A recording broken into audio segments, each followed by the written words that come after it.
I couldn't believe that he was doing this to me after almost 5 years of togetherness, and on the night of our engagement, no less. When they finally did take note of me, they broke apart instantly, but it was too late. I made a run for it, got into my car, and drove as fast as I could to the nearest hotel that I could find. I was hyperventilating because I was so shocked at what I had witnessed. I was somehow trying to process it and was willing it to be untrue. But then I received a text from Melissa saying that she was sorry, but she was in love with Lucas, and apparently, this had been going on for a really long time now.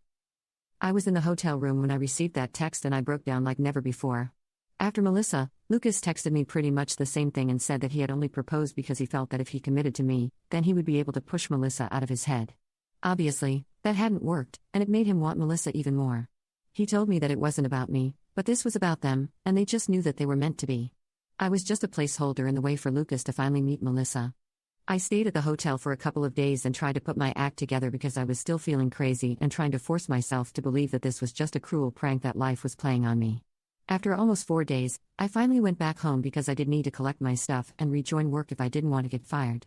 When I showed up at home, I realized that my family had been living with Lucas under the same roof, waiting for me to come back. It would almost be touching had it not been for the circumstances under which I left. Everybody had been trying to text me and get me to respond relentlessly after I'd disappeared, but I hadn't replied to a single one of those texts. So, needless to say, there was a lot of chaos when I finally came back and everybody made it a point to hug me and tell me how glad they were to see me. Even Melissa had the audacity to come to me and give me a giant hug with tears in her eyes when she saw me. I was too disoriented to even react to that and just stood there like a silent statue while everyone clamored around me. Then finally, once everybody had calmed down, I cleared my throat and told them that I was back only to take my things and move out for good.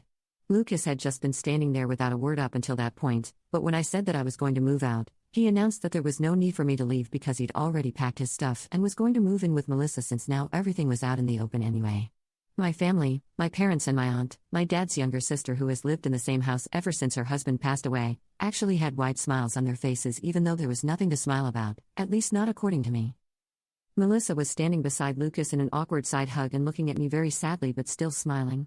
I couldn't take it anymore and decided to ask my family what the heck were they even smiling about because as far as I was concerned, Melissa had just broken up my engagement and stolen my boyfriend of almost 5 years. There was really nothing very funny or sweet about this. My mother chose to speak up at that point and told me that they couldn't go back in time and change the past, but they could accept the future, and they knew that the future had Melissa and Lucas together in it. Granted, it was a relationship that had formed out of cheating, and they did feel sorry about it, but they also wanted me to understand and accept that this was for the best. Melissa said that she was very sorry for taking my boyfriend away from me, but she couldn't help falling in love with him. She wished that she could have told me earlier and I didn't have to find out this way, but apparently, they were madly in love and wanted to spend their lives with each other. Then the two of them kissed right in front of me, and my mother had the audacity to even wipe a tear from her eye.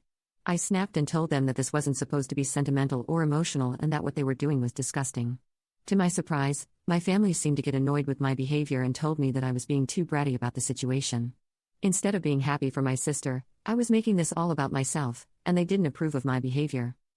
I was stunned by their attitude about this and told them all to get the heck out of my house that very moment.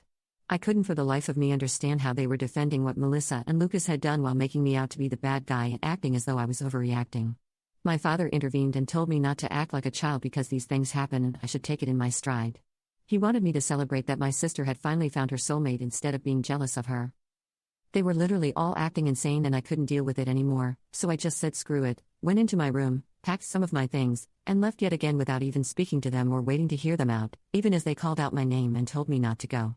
I really didn't have anything left to say to them because it was very clear to me that they cared more about Melissa and her happiness than about me or even about what was right and wrong.